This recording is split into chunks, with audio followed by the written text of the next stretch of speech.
joined him in the kitchen, land of mauve appliances and laminate countertops. He ground coffee beans while she rooted out sprouted grain bread to toast. In California, even the discount food was health food. "What are you doing today?" Val called out to Remy from the living room. "Studio. Do you need me before the gig?" Remy answered, pouring the coffee into the filter. Val appeared in the kitchen door wearing black jeans, last week's eyeliner, and an expression too warm for either. "No, just asking. Who's in the studio?" There was a forbidden curiosity in his voice. There always was when it came to Remy working on music with strangers. Val wanted to know, but also didn't want to know. "No one," Remy said. When it was someone in the studio, there was no telling how long he'd be stuck there. Someones had the time to play around, to send runners out for sushi or weed or cupcakes while the studio musicians hung out waiting till they were needed next.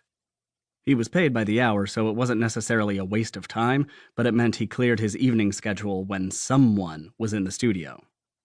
But the no-ones of the world couldn't afford to rent the studio and musicians on a lark, not even the no-ones signed to labels. No one got in, laid down their tracks, and got out.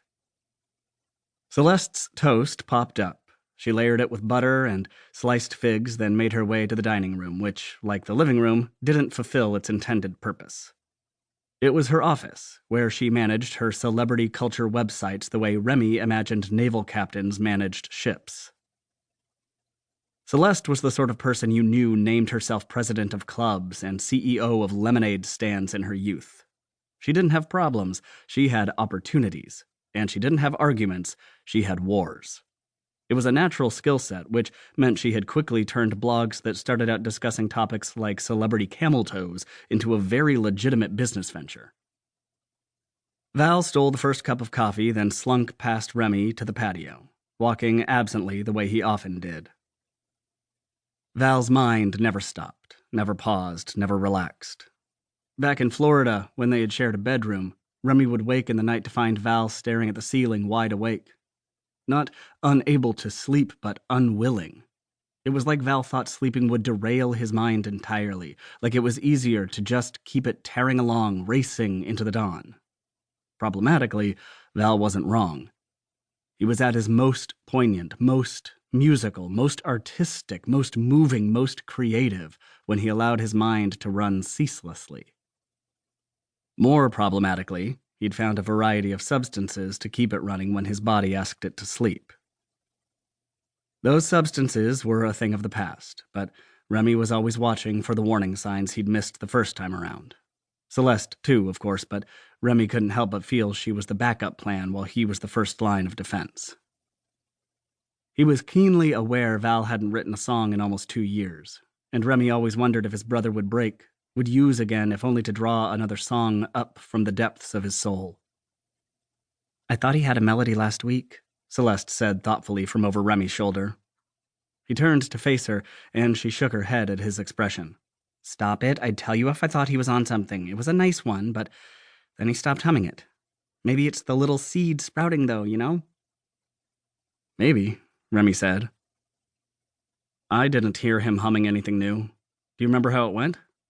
He didn't like the tinge of jealousy he felt over Celeste hearing something new from Val, however short it was, when he didn't. "It was definitely new, but he was working through it mostly at night after you were in bed," Celeste said quickly. "Sure, that makes sense," he said, even though he wasn't entirely sure it did. Village Studios was on a corner in downtown LA that wasn't too far from Venice Beach. But given that it was LA, it was a nearly 2-hour commute. Remy ditched the bus a single stop early so they didn't see him getting off it. No one rode the bus in this town, which was a pity since public transport wasn't terrible, but Remy's options were limited. There was the old touring van that he and Val drove from the Florida Panhandle to Nashville and then on to LA 3 years later, but it didn't have air conditioning or power steering. There was also Celeste's old BMW, vintage, cool, and painted a bright lemongrass color, but Celeste was forever needing it to rush over to some celeb hotspot or another, so it wasn't handy to borrow. Thus, Remy was left to the bus. It wasn't that Remy was worried about people judging him for taking public transit. It was just that he didn't feel like explaining why he defied the city's unspoken 3-car...